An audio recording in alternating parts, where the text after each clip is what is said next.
ये हमारे मीडिया के मित्र हैं, इनको मैं मित्र कहता हूं, कहना पड़ता है। ये हमारे मित्र नहीं हैं, ये मोदी जी के मित्र हैं। आप मुझे एक बात बताओ, शाम को डिस्कशन चलेगा, देखिए मुस्कुरा रहे हैं, कह रहे हैं राहुल गांधी ने सही बात बोल दी। इनकी गलती नहीं है, इनको बेचारों को सैलरी लेनी है, उतना ही टैक्स वो दे रहा है। वो अरबपति है, उसके लाखों करोड़ रुपए माफ हो रहे हैं, उसको धारा भी दी जा रही है। मगर टी शर्ट खरीदेगा अपने बच्चे के लिए तो जितना टैक्स हिंदुस्तान का सबसे गरीब किसान देगा उतनी टैक्स वो देगा। क्या मतलब है इसका? आपकी सरकार छीनी गई, चोरी की गई। किसने चोरी की? आप क्या सोचते हो? नरेंद्र मोदी जी का उसमें हाथ नहीं था क्या? उनके नेता ने अभी बोला है कि सरकार को गिराने की जो मीटिंग हुई थी उसमें अदानी जी बैठे थे। अदानी जी क्यों बैठे थे राजनीतिक मीटिंग में? क्योंकि वे धारावी चाहते हैं। 1 लाख करोड़ रुपए का फायदा इस सरकार ने अदानी जी को दिलवाया है। किसकी जमीन? आपकी जमीन। किसकी जमीन? गरीबों की जमीन, मजदूरों की जमीन आपसे छीन कर ले जा रहे हैं। कहीं नहीं लिखा संविधान में, कहीं नहीं लिखा है कि आपकी जमीन छीनी जानी चाहिए। हम जमीन अधिग्रहण बिल लाए आपकी जमीन की रक्षा करने के लिए। तो नरेंद्र मोदी जी, बीजेपी के लोग बड़े बड़े भाषण देते हैं और फिर 24 घंटा इसको खत्म करने की कोशिश करते हैं। ये विचारधारा की लड़ाई है। एक तरफ संविधान, मोहब्बत, आदर, भाईचारा, दूसरी तरफ नफरत, हिंसा, अहंकार और इसको खत्म करने की कोशिश। यह लड़ाई चल रही है और इस लड़ाई में आप सब शामिल हो। 4000 किलोमीटर हम चले। क्या जरूरत पड़ी? क्यों जरूरत पड़ी? यात्रा का नाम भारत जोड़ो यात्रा। एक ही नारा दिया हमने, नफरत के बाजार में मोहब्बत की दुकान खोलनी है। ये जहां भी जाते हैं नफरत फैलाते हैं। एक प्रदेश को दूसरे प्रदेश से लड़ा देंगे। मणिपुर जाइए, जाके देखिए वहां क्या हुआ है। आज तक हिंदुस्तान का प्रधानमंत्री मणिपुर नहीं जा सकते और ना गए। इतिहास में नहीं हुआ ऐसे कि हमारे प्रधानमंत्री एक प्रदेश में जो जल रहा है 1.5 साल के लिए वहां गए नहीं। एक धर्म को दूसरे धर्म से लड़ाएंगे, एक जात को दूसरी जात से लड़ाएंगे, बांटने का काम करेंगे और धन 20-25 लोगों के हवाले करेंगे। देश में बेरोजगारी है, महंगाई बढ़ती जा रही है। अदानी को, अंबानी को कोई नुकसान नहीं हो रहा, उनका धन बढ़ता जा रहा है। एयरपोर्ट मिल गए, पोर्ट्स मिल गए, सड़कें मिल गई, अब धारा भी दिया जा रहा है।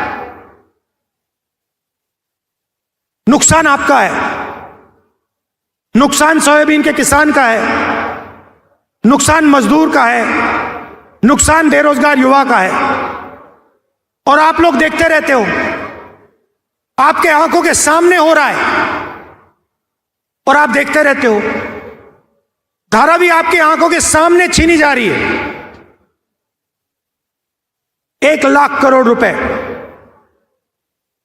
70,000 करोड़ रुपए में हमने हिंदुस्तान के हर एक किसान का कर्जा माफ कर दिया था। 70,000 करोड़ रुपए में हिंदुस्तान के हर किसान का कर्जा माफ कर दिया। उतना पैसा अदानी को सिर्फ मुंबई में दिया जा रहा है।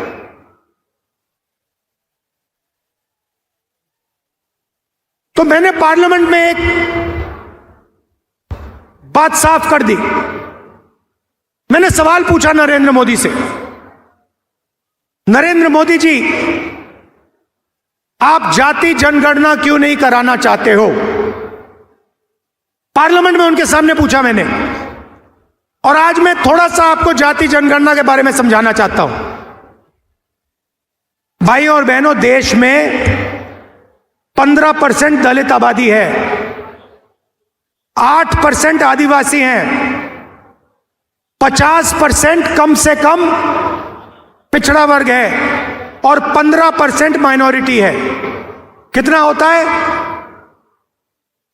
कितना बनता है? 15, 8, 50 और 15 कितना हुआ? कितना हुआ? ठीक है,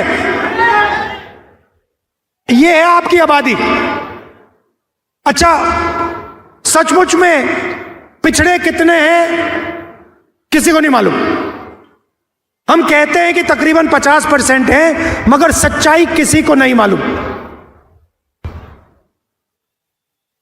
ये हमारे मीडिया के मित्र हैं, इनको मैं मित्र कहता हूं, कहना पड़ता है। ये हमारे मित्र नहीं हैं, ये मोदी जी के मित्र हैं। आप मुझे एक बात बताओ, शाम को डिस्कशन चलेगा, देखिए मुस्कुरा रहे हैं, कह रहे हैं राहुल गांधी ने सही बात बोल दी। इनकी गलती नहीं है, इनको बेचारों को सैलरी लेनी है, तो इनका डिस्कशन होता है शाम को, बातचीत चलेगी, एंकर बोलेंगे राहुल गांधी ने ये बोला, नरेंद्र मोदी की फोटो दिखाएंगे। मैं आपसे पूछना चाहता हूं, ये जो सारे के सारे एंकर्स हैं, बड़े बड़े पत्रकार हैं, इनमें कोई पिछड़े वर्ग का है? कोई दलित है? कोई आदिवासी है? बड़ी बड़ी कंपनियों की लिस्ट निकालो आप, अदानी की कंपनी की लिस्ट निकालो, उनके सीनियर मैनेजर्स की लिस्ट निकालो,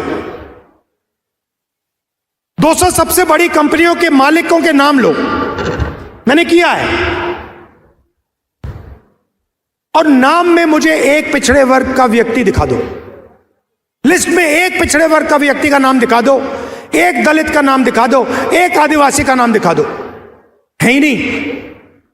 ना मीडिया में हो आप, ना कॉर्पोरेट इंडिया में हो, ना प्राइवेट अस्पताल आपके, ना प्राइवेट यूनिवर्सिटी कॉलेजेस आपके, ब्यूरोक्रेसी में आपके कोई नहीं। 90 लोग हिंदुस्तान का बजट बांटते हैं, आईएएस अफसर हैं। मैंने उनकी लिस्ट निकाली, मैंने कहा देखता हूं भैया इनमें से कितने दलित, कितने आदिवासी, कितने पिछड़े। ये हिंदुस्तान का पूरा बजट बांटते हैं। जो आप पैसा जीएसटी में देते हो, जेब से निकालकर, शर्ट खरीदते हो जीएसटी, पैंट खरीदते हो जीएसटी, मोबाइल फोन खरीदा जीएसटी, जितनी जीएसटी अदानी देता है उतनी आप देते हो। अगर आप शर्ट में 18% देते हो तो अदानी भी 18% देता है, वो अरबपति है, मगर जीएसटी एक ही देते हो। वो पैसा जाता है हिंदुस्तान की सरकार के पास, बंटता है। कौन बांटते हैं? मक्खन कौन बांटते हैं? 90 अफसर बांटते हैं। भाई और बहनों, मैंने लिस्ट निकाली, 90 में से ओबीसी कितने, दलित कितने, आदिवासी कितने, मैं बताता हूं। 90 में से एक आदिवासी है, और अगर 100 रुपए बंटते हैं बजट में, तो आदिवासी अफसर 10 पैसे बांटते हैं। 8% आबादी, 100 रुपए में से 10 पैसे भागीदारी। दलित है 15%, भागीदारी होनी चाहिए 15%। बजट बढ़ता है, दलित अफसर 3 है, 100 रुपए में से 1 रुपया उनका। दलित अफसर 100 रुपए में से 1 रुपया बांटता है। आबादी 15%, भागीदारी होनी चाहिए 15%। 100 रुपए में से 1 रुपया, 1%। और हमारे पिछड़े भाई जो हैं 50% उनकी आबादी है, पता नहीं शायद 50 है, 55 हो, 60 भी हो सकती है। उनके 3 अफसर बैठा रखे हैं, और जिनकी 50% आबादी है, 50% आबादी है, 100 रुपए में से 5 रुपए उनके, 100 रुपए में से 5 रुपए उनके। आबादी 50% से कम नहीं है, भागीदारी 500 में से। तो अगर आप दलितों, आदिवासियों, पिछड़ों को जोड़ दें तो 100 रुपए में से 6 रुपए 10 पैसे आपके। बात समझिए, आबादी आपकी 90%, भागीदारी आपकी 100 रुपए में से 6 रुपए 10 पैसे, और सारा का सारा पैसा, सारा का सारा फायदा उन्हीं 15-20 लोगों को जाता है, आपके जेब से निकलता है, आपको शायद पता भी नहीं लगता। किसान खेती करता है,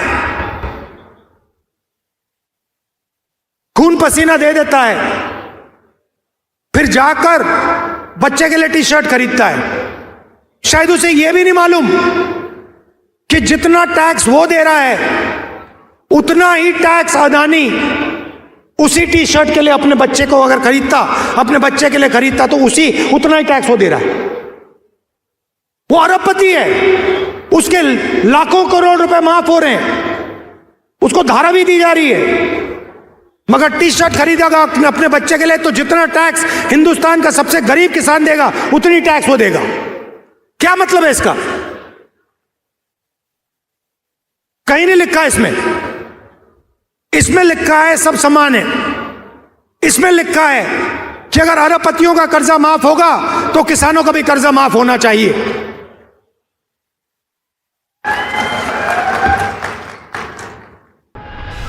Stay ahead with our cutting edge news app. Instantly access the latest shorts in just 1 minute and breaking news in just 50 words. Download now for a smarter, faster news experience.